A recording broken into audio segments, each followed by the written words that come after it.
Stress बहुत ज़्यादा workload की वजह से अपने पर प्रेशर ले जाना, जिसकी वजह से जो है काम बहुत ज़्यादा करना और काम करने के दौरान जो है अपनी डाइट को निगलेक्ट करना, जंक फूड्स को अपनी डाइट के अंदर जो है वो ज़्यादा इस्तेमाल करना और फाइबर से लोडेड फूड जो है उसको अपनी डाइट से जो है स्किप करते जाना, या फिर वायरल इन्फेक्शन और उसके साथ साथ बहुत सारी मेडिसिन जो है उनका इस्तेमाल करने की वजह से आपका डाइजेस्टिव सिस्टम जो है वो डिस्टर्ब हो जाता है।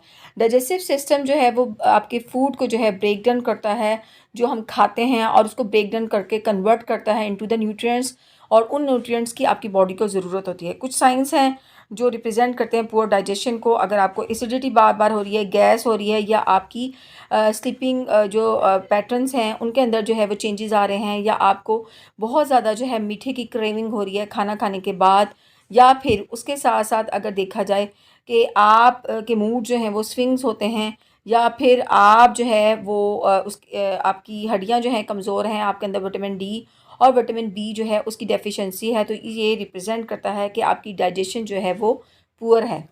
अगर आप अपने डाइजेस्टिव जो सिस्टम है, ये डाइजेस्टिव हेल्थ को निगलेक्ट करते हैं, तो आपकी बॉडी जो है प्रॉब्लम में आ सकती है, क्योंकि जिन असेंशियल न्यूट्रिएंट्स की आपकी बॉडी को ज़रूरत होती है वो असेंशियल न्यूट्रिएंट्स जो हैं आपकी बॉडी के अंदर एब्जॉर्ब नहीं होंगे। आपका फूड और आपका लाइफस्टाइल जो है डायरेक्ट आपके डाइजेस्टिव सिस्टम को जो है या डाइजेस्टिव हेल्थ को जो है इम्पेक्ट करता है। डाइजेस्टिव सिस्टम को बेहतर बनाने के लिए, डाइजेशन को इम्प्रूव करने के लिए कुछ नेचुरल रेमेडीज़ हैं और जो काफ़ी सालों से जो है वो इस्तेमाल में आती रहती हैं, तो इनका ज़िक्र मैं आपके साथ करूँगी।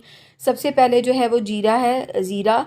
और ज़ीरे का इस्तेमाल जो है वो आपकी डाइजेशन जो है इसको इम्प्रूव करता है, उसकी हेल्थ को जो है बेहतर करता है, और उसके साथ साथ गैस्ट्रिक एसिड और डाइजेशन एंजाइम की सिक्रीशन को स्टिमुलेट करता है, जिसकी वजह से डाइजेशन जो है इम्प्रूव होती है। और अगर आपको ब्लोटिंग का मसला है, अगर आपको गैस का मसला है, तो उससे इंस्टेंट जो है आपको रिलीफ मिल सकता है। उसके बाद बात करते हैं चुकंदर की, यानी बीट रूट की। तो बीट रूट का इस्तेमाल आप अपने सैलड्स में कर सकते हैं। बीट रूट को आप जूस के तौर पर ले सकते हैं।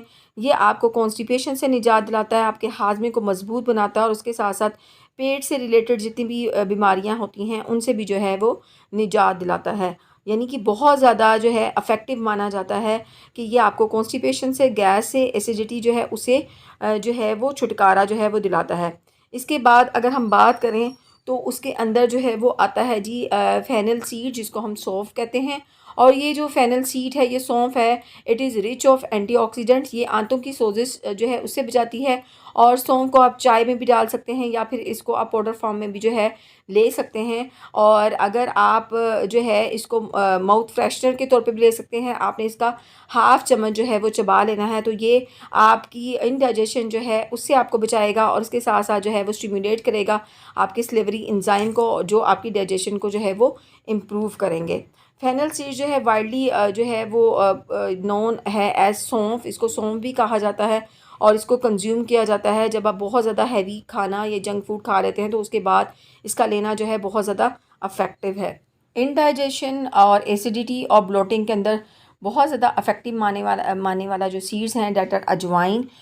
These seeds are rich in minerals, vitamins and antioxidant.